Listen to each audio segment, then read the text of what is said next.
코로나19로 막혔던 하늘길이 열리자마자 2022년 초에 LA 답사를 가서 더 브로드를 가보았습니다.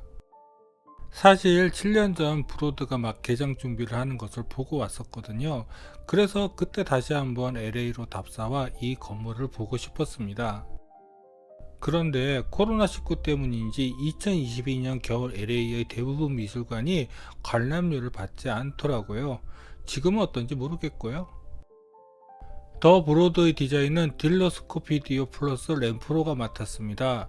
저는 처음 들어본 디자인 회사인데 이 회사는 디자인, 퍼포먼스, 전자 미디어를 건축 이론과 비평과 통합을 하는 대안적 건축적 실천을 하는 회사라고 하는데 무슨 말인지는 잘 모르겠지만 이 멋진 브로드를 소개하는 저는 여러분과 함께 건축의 길을 가는 Cinema C Architecture A Psychoanalysis P 카푸 채널의 앞에입니다.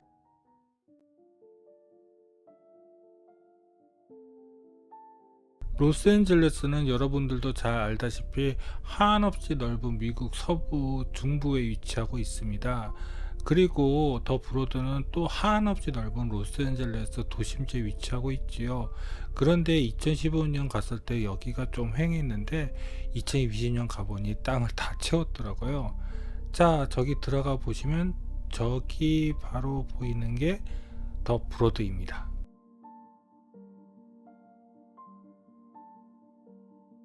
주차는 여기에 했습니다. 2015년 왔을 때에는 여기에 주차했는데 이 자리에 프랑크 게리가 디자인한 더 그랑 LA가 들어섰네요.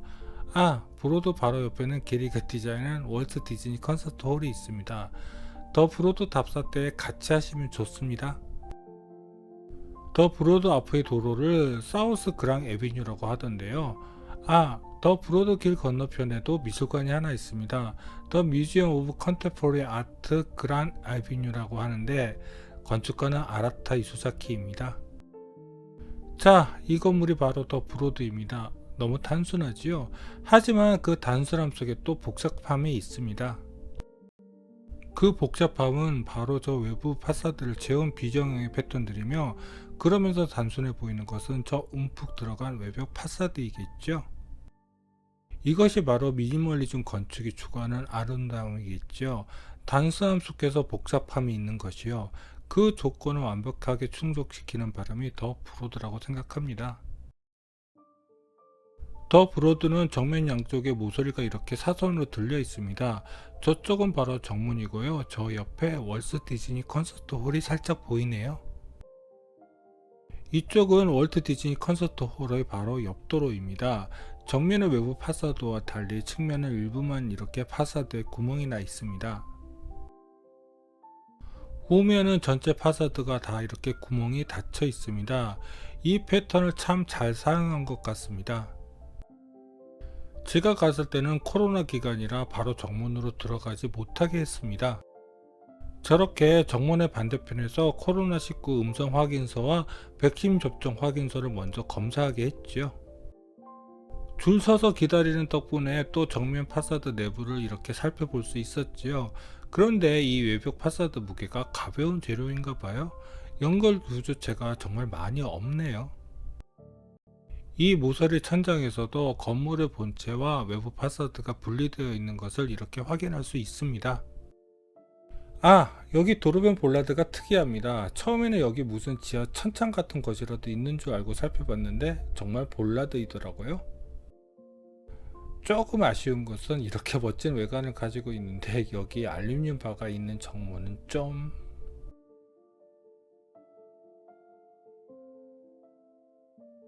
더 브로드의 외관은 아주 단순한 박스 형태이지만 외관 파사드를 이루고 있는 비정형의 패턴들이 모여서 복잡함을 보여줍니다. 그렇지만 정면 중앙에 움푹 들어간 창과 모서리에 들린 입구들이 또 단순해 보이고요. 내부는 어떤지 들어가 볼까요? 겉에서 본 브로드의 외관을 생각해서 내부도 수직 수평 혹은 사선의 공간을 기대했지만 내부는 비장형을 매쓰더라고요. 여기가 정문입니다. 저기가 바로 아까 전 보여드린 정문입니다. 모서리가 들린 공간이 시원하게 보이네요. 그런데 여기는 사선의 공간이지만 이렇게 고개를 돌려보면 여기는 또 비정의 공간이 이렇게 툭 튀어나오더라고요. 아, 저 에스컬레이터는요, 지상층에서 2층으로 그냥 쭉 올라가는 에스컬레이터입니다. 올라가는 것만 가능한 에스컬레이터입니다. 동굴 속으로 들어가는 기분이죠. 로비의 외부는 이렇게 유리 커튼월입니다. 수직 프레임이 없이 유리를 세운 것으로 기억합니다. 미니멀리즘 디테일의 정석이죠. 이쪽으로 가시면 기념품 샵이 있고요. 모든 미술관 관람이 끝나면 이 후문으로 나가시면 됩니다. 여기가 바로 기념품 샵입니다. 여기서는 텀블러 하나 샀지요. 지금 잘 쓰고 있습니다.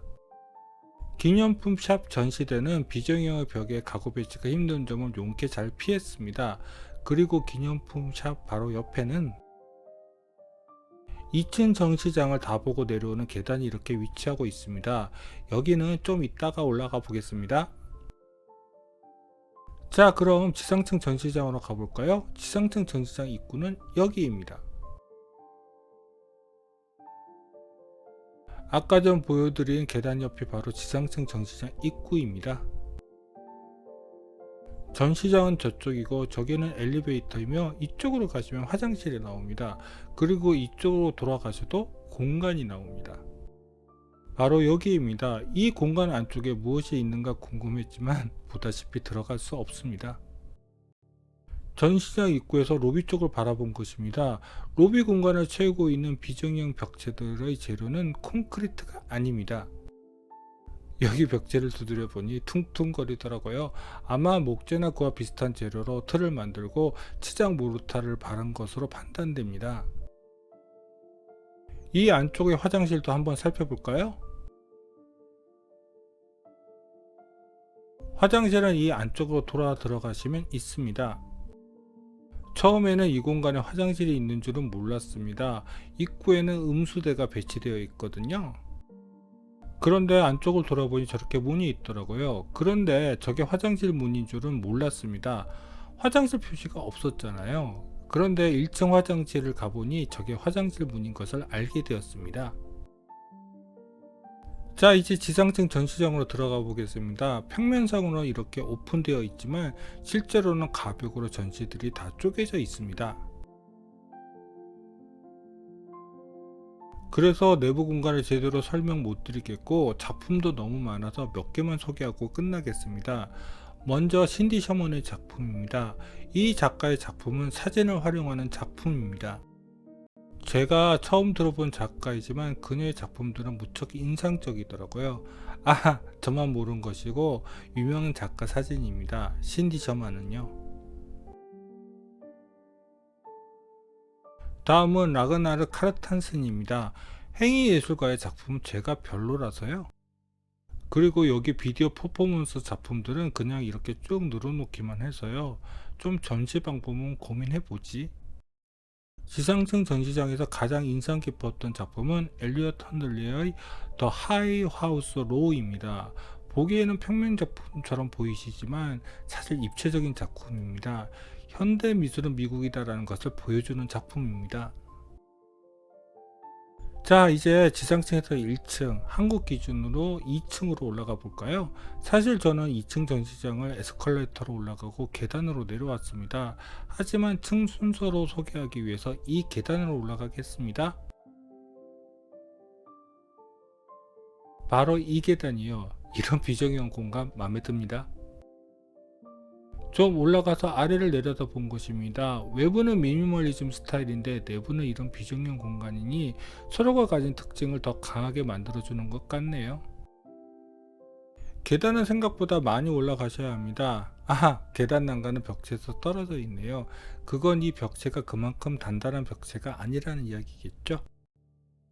그런데 1층에서 2층으로 올라가는 계단참에도 창이 있어서 좀 헷갈리긴 합니다. 지상층에서 1층으로 올라가는 계단참에는 저렇게 수상고를 들여다볼 수 있는 창이 있습니다. 지상층에서 올라온 계단을 내려다 본 것입니다. 여기는 한쪽 벽체는 난간을 고정했는데 이쪽은 콘크리트이겠죠. 계단은 이렇게 옆에서 조명이 나와서 분위기를 살렸네요. 자, 이제 1층으로 올라가 볼까요? 여기가 1층으로 들어가는 계단 입구입니다. 저기 회의실이 얼핏 보이네요. 1층 대부분은 수장고이지만 여기에는 회의실과 사무실 그리고 화장실이 있습니다. 이쪽에 있는 것이 회의실입니다. 생각보다 회의실은 규모가 작은 편이더라고요. 그런데 회의실 공간이 특별한 것은 남동측 외벽 파사드가 움푹 들어간 것이 이 내부 공간으로 이어진다는 것입니다. 내부는 들어갈 수 없어서 구글링으로 찾아보았습니다. 바로 여기요. 사실 정확히 커튼월이 외부 벽을 자르는 것은 아니지만 움푹 파이는 것의 효과를 위해서 이렇게 덧붙여 놓았네요. 회의실 옆에는 작은 사무실도 있습니다. 그런데 도면보다 좀 사무실 규모가 더 커 보이긴 하네요. 자, 이제 화장실을 가볼까요? 여기 화장실은 좀 재미있습니다. 화장실은 이 복도 끝에 위치하고 있습니다. 화장실 건너편에도 역시 이렇게 음수대가 위치하고 있네요. 음수대에 좀 집착하는 듯? 화장실 앞 복도에는 외벽 파사드 벽이 좀 더 상세하게 보입니다. 재료가 프리패브 콘크리트인가? 어쨌든 일반 콘크리트는 아니겠죠? 자, 여기가 화장실 입구입니다. 여기는 남자 화장실은 삼각형으로 그리고 여자 화장실은 원형으로 표현했더군요. 직관적인 표현이긴 한데 사람들이 알아볼 수 있을까 싶기는 하네요. 여자 화장실로 잘못 들어가지는 않았고 이제 남자 화장실은 한번 살펴볼까요? 휠체어 탄 분들을 위해서 여기 거울은 기울게 설치했네요. 아, 화장실은 저 말고도 아무도 없었습니다. 그래서 마음대로 사진 찍었고요. 이 화장실에서 제일 재미있는 것은 바로 저것이었습니다. 여기 화장실 문은 자동문이고 저 장치를 누르지 말고 그냥 앞에서 손을 흔들면 문이 열립니다. 코로나19 때문에 이런 장치를 고안한 게 아닐까요?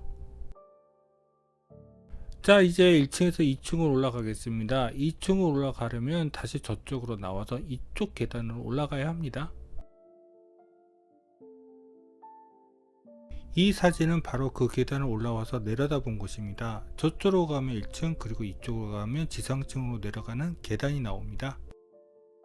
아까 전 말씀드린 대로 1층에서 2층으로 올라가는 계단 참에도 저렇게 창이 설치되어 있습니다. 여기는 지상층 1층 계단 참 창보다 더 크더라고요. 이 창에서 보이는 수장고입니다. 이곳을 1, 2층 계단 참으로 본 것은 유리창에서 1층에서 2층으로 올라가는 계단이 살짝 비쳐 보이기 때문입니다.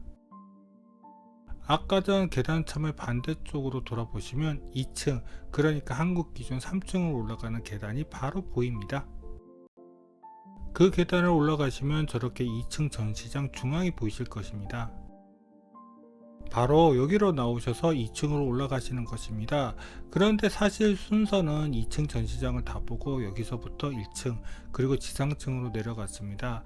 관람 동선은 그게 맞아요. 2층 전시장은 이 에스컬레이터를 타고 지상층에서 바로 올라왔습니다. 생각보다 에스컬레이터 통로는 좁더라고요. 그래서 다른 관람객 때문에 사진이 좀 그래서 올라와서 관람객이 없는 에스컬레이터를 이렇게 한컷 찍어 보았습니다. 2층 전시장 중앙에는 모든 수직 동선 수단이 이렇게 코어에 모여 있습니다. 심플하게 동선 잘 짰죠? 가장 중요한 동선은 아까 전 제가 지상층에서 올라온 에스컬레이터고요. 전시를 다 보면 저 계단으로 퇴장해서 기념품 샵에서 간단한 쇼핑을 하고 더 브로드를 나가시면 됩니다. 그리고 장애인들을 위한 엘리베이터도 이렇게 준비되어 있네요. 저 엘리베이터는 보통 엘리베이터와는 다른 실린더식 엘리베이터입니다. 타보고 싶었는데 눈치가 좀 보여서. 원래 2층 전시장은 오픈 전시장이지만 모두 칸막이를 두어서 소전실로 나눠서 그림과 조각을 보여주고 있습니다. 에스컬레이터를 나오시면 바로 보이는 것이 바로 이 공간입니다. 그리고 코어 앞에도 가벽을 세워서 전시를 해 놓았습니다. 2층 중앙 전시장에서 가장 돋보이는 것은 제프 쿤스의 튤립입니다. 좋은 현대미술관에도 제프 쿤스의 작품은 빠지지 않네요. 튤립 좌우에는 대형 회화 작품이 걸려 있습니다. 몇 번 예전에 말씀드린 적이 있는데 현대미술 작품의 가장 큰 특징은 크다는 것입니다. 그렇기에 큰 작품들을 전시하고 이를 편하게 감상할 수 있는 넓은 전시 공간이 현대미술관에선 필수이지요. 그걸 더 브로드는 잘 충족하고 있습니다. 더 브로드 2층은 천창을 이용한 자연 조명을 활용하고 있습니다. 그리고 외벽 파사드와는 다르게 저 패턴 구조들은 별도의 지지대 없이 전체 공간을 오픈 스페이스로 만들었네요. 2층 천창은 하늘 방향으로 나 있지 않고 사선 방향으로 틀어져서 저렇게 천창이 세워져 있어 태양광을 받아들여 간접 조명으로 내부를 밝히고 있습니다. 그리고 2층 앞부분은 유리 커튼홀과 외부 파사드로 이루어져 있습니다. 그래서 상부의 천장 패턴 구조들과 외부의 파사드가 이렇게 연결되어 있네요. 그런데 이 벽은 구조체는 아닙니다. 커튼홀을 통해서 외부 파사드를 보았습니다. 그런데 외부 파사드 패턴 구멍이 생각보다 좁아서 여기서 보이는 것은 별로 없네요. 더불어도 2층 전시장 모서리 시공도 인상적이더라고요. 어떻게 이렇게 얇은 모서리 마감했는지 정말 신기하더라고요. 디자인이 아무리 좋아도 시공이 뒷받침해주지 않으면 정말 꽝이라는 것을 다시 한번 확인했습니다. 그런데 지상층부터 커튼홀이 여기까지 쭉 올라온 것은 아니겠죠. 자, 여기까지가 더 브로드 2층 전시장에 대한 소개이고요. 이제부터 2층 전시장에 있는 작품들을 한번 살펴볼까요? 먼저 로버트 테린넨의 노 타이틀 테이블 앤드 포 체어입니다. 테리에는 미국 현대미술가로 이 테이블처럼 우리 일상의 가구들을 크게 만들어서 우리에게 다른 시각을 열어줍니다. 저는 이 작품이 정말 인상적이었습니다. 그리고 다음은 제프 쿤스입니다. 중앙에 전시된 튤립 말고 다른 쿤스의 작품들이 전시된 공간들이 따로 있더라고요. 그런데 저는 쿤스의 작품은 다 벨룬도그 블루나 튤립과 같은 작품들만 있는 줄 알았는데요. 이런 기차 모형의 작품도 있고요. 또 마이클 잭슨의 버블이라는 정말 웃긴 작품도 있더라고요. 그런데 이 작품 마이클 잭슨이 별로 안 좋아했을 것 같네요. 장 미셸 바스키아의 작품들도 따로 전시 공간을 만들어 놓았더라고요. 바스키아의 그래피티 작품들은 확실히 특별함이 있는 것 같습니다. 그런데 미국의 유명한 현대미술관은 대부분 잭슨 폴록의 작품을 가장 중요한 위치에 전시하는데 여기는 그 역할을 바스키아가 하는 것 같습니다. 그리고 역시 미국을 대표하는 현대미술가인 로이 리엔텐슈타인의 작품들도 전시 공간을 따로 꾸며서 전시하고 있습니다. 근데 저는 왜 리텐슈타인의 작품이 그렇게 높이 평가받는지는 아직도 잘 이해가 안 됩니다.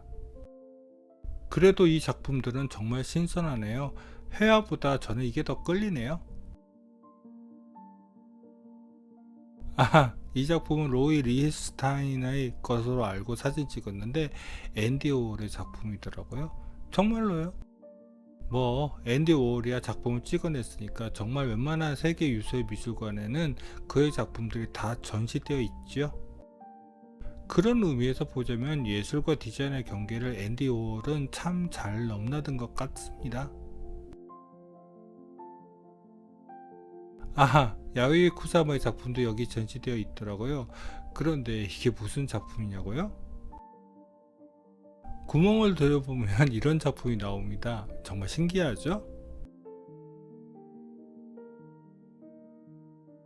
2022년 LA의 여러 현대미술관을 답사했었습니다. 그런데 확실히 아프리칸 아메리칸 예술가들이 대세더라고요. 이 작품은 그중 한 명인 카라 워커의 작품이었습니다. 여기서 카라 워커의 작품만큼 인상적인 작품은 몇 없더라고요. 이 작품들은 왠지 더 브로드하고도 잘 어울리는 것 같고요. 마크 브래드포드도 각광받는 아프리칸 아메리칸 예술가입니다. 근데 이 작품은 이상하게 잭슨 폴락을 연상시키는 게 있네요. 하지만 그건 전적으로 저만의 생각입니다. 크리스토퍼 울은 제가 잘 모르는 작가인데 사실 예술가들은 다 잘 모르기는 하지만요. 이 작품은 캘리그라피를 응용한 작품 같아 보이고요. KD 놀랜드의 이 작품도 굉장히 인상적이었습니다. 역시 현대미술은 재미있어요. 바바라 크루거의 작품도 인상적이었습니다. 어떻게 보면 간단한 콜라주 작품 같긴 한데 메시지가 명확하고 색상도 마음에 들고요. 엘스워스 켈리의 작품도 좋았습니다. 제가 원래 미니멀리즘을 좋아하거든요. 건축의 미니멀리즘과 미술의 미니멀리즘 많이 다른 개념입니다. 여기까지가 더 브로드에 대한 소개였습니다. 딜러 스코피디오 플러스 램프로의 소개도 해야겠죠. 이 네 사람이 바로 딜러 스코피디오 플러스 램프로의 핵심 멤버 4명입니다. 이 사람이 엘리자베스 딜러이고 이 사람이 리카르도 스코피디오입니다. 이 둘이 먼저 회사를 차린 이후 찰스 램프로와 벤자민 길마틴이 합류하면서 지금의 딜러 스코피디오 플러스 램프로가 되었다고 하네요.